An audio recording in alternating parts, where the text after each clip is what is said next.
Okay, 3 minutes to talk about esophageal strictures. Here we go. So firstly, always biopsy. If a patient turns up to endoscopy with a history of dysphagia, always take biopsies even if there's no mucosal abnormality. If there's no mucosal abnormality, then you need to rule out eosinophilic esophagitis and take 3 sets of 2 biopsies, distal, mid and up the proximal esophagus. If there's an esophageal stricture, you need to biopsy it unless it's been extensively biopsied previously and your visual diagnosis concurs with the previous histology. Signs of malignant strictures are very difficult to come by in terms of esophageal strictures. Ulcer, friable, exophytic, certainly was suspicious of malignant strictures. Switch on your image enhancement, look for things like IPCL patterns or really just a change of colour around the stricture that might suggest squamous dysplasia. Strictures in Barrett's are certainly concerning.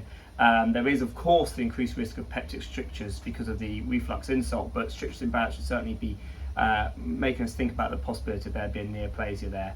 When you're assessing the esophageal stricture, also think about the size, of course. The easy rule of thumb with this is that your scope is approximately 12 millimeters, so therefore if your scope can't pass through, it must be less than 12 millimeters. If your scope can pass through, it must be more than 12 millimeters. That of course guides in terms of what size of dilatation you're going to do.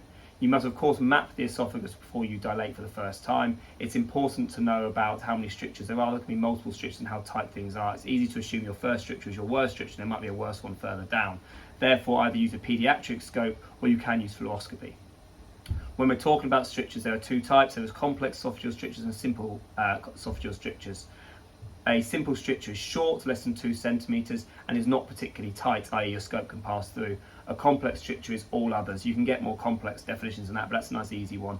Certainly when it comes to etiology, I would always put a radiation stricture and a corset stricture in the complex regardless of its size. If you're going to call something a complex stricture, therefore I'm always going to use fluoroscopy, and I pretty much will always use bougie dilatation. I much prefer bougie dilatation. The advantage of bougie is you get the tactile feedback when you're scoping. You also get a longitudinal and horizontal dilatation, give you potentially longer lasting, although there's not much data to support that. And of course you know exactly what size you've dilated to. Of course the advantage of the balloon is you don't have to re-intubate multiple times. If there are refractory strictures, then what you can do is do multiple dilatations 1 week after the next.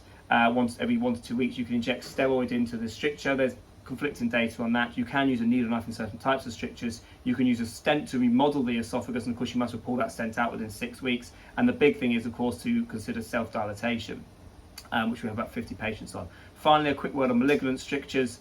Do not dilate a malignant stricture. There's a 30% chance of perforation. Therefore, the only thing you can really do is stent or laser. That's 3 minutes.